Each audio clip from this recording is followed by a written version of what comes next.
নমস্কার। শিবাজিদার আড্ডাখানায় পবিত্র নর্মদা খণ্ডের অমরকণ্টক তীর্থ থেকে আজকে আমরা এসেছি মাইকি বাগিয়ায়। অমরকণ্টক মন্দির থেকে, মা নর্মদার মন্দির থেকে এটা মোটামুটি কিলোমিটার 2 রাস্তা। সামান্য একটু চড়াই উতরাই হয়ে আসতে হয়। কথিত আছে মা নর্মদা এখানে কন্যা বেশে, একদম ছোট শিশুর মতো তার সখী, কেউ তার নাম বলেন জহিলা, কেউ বলেন গুলেব কাউলি, তাদের সঙ্গে খেলা করতেন। এ এক অদ্ভুত জায়গা। এখানে বাঁদর, হনুমান, গরু সবাই নিঃশঙ্ক চিত্তে ঘুরে বেড়াচ্ছে।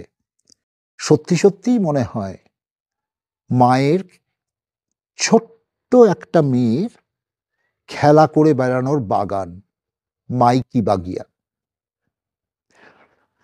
এবারে মায়ের সখীদের একটু পরিচয় দিই। গুলেব কাউলি বলে একটি গাছ এখানে একদম স্বাভাবিক উদ্ভিদ, যেটা বনের লতার মতো হয়, আমাদের দোলন চাপা গাছের মতো।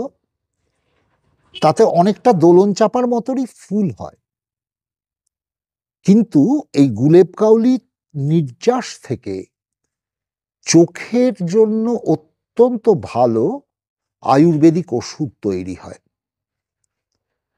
এবং মায়ের আরেক সখী জহিলা, তার নাম একটি নদীর নাম।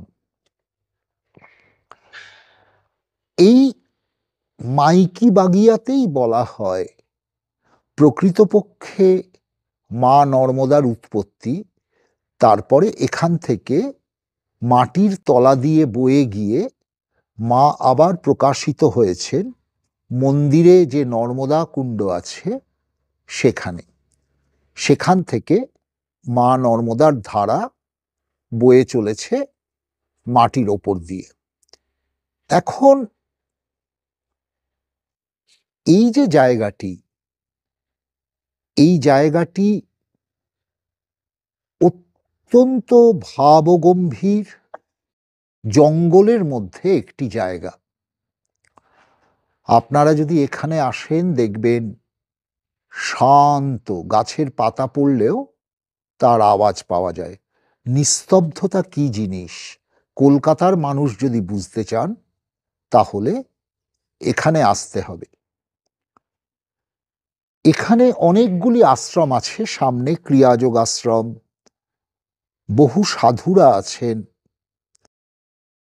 তাঁরা সবাই এখানে নির্জনে থেকে সাধন ভজন করেন। মা নর্মদার পূজারীরা রাত্রিবেলায় এখান থেকে চলে যান। এখন আরেকটি বিষয় হচ্ছে যে এই অমরকণ্টক ক্ষেত্রের মধ্যে একটি পরিক্রমা হয়। যেমন সমগ্র নর্মদার দক্ষিণ তট, উত্তর তট ধরে পরিক্রমাকারীরা সমগ্র নর্মদা পরিক্রমা করেন, সেরকম এই মহাপবিত্র অমরকণ্টকে একটি পঞ্চকোশী পরিক্রমা হয়। এই পঞ্চকোশী পরিক্রমার সংকল্প নেওয়া হয় এখান থেকে 2 কিলোমিটার দূরে নর্মদা মন্দিরে। পঞ্চকোশী পরিক্রমার প্রথম দিন রাত্রিবাসের জায়গা হচ্ছে মাইকি বাগিয়া।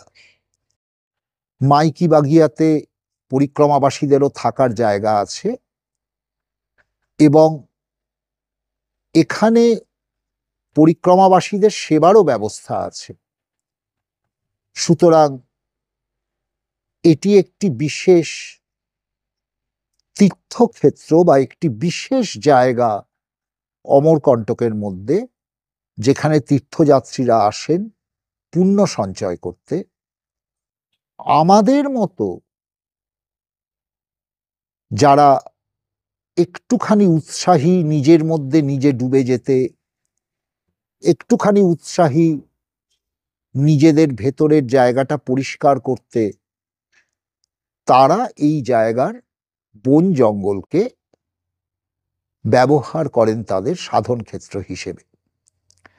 এখন যারা আসবেন তাদের জন্য একটি সাবধানবাণী রইল, সেটি হচ্ছে খাবার দাবারের জিনিস যদি আপনাদের কাছে থাকে তাহলে কিন্তু বাঁদর বাহিনীর হাত থেকে সাবধান।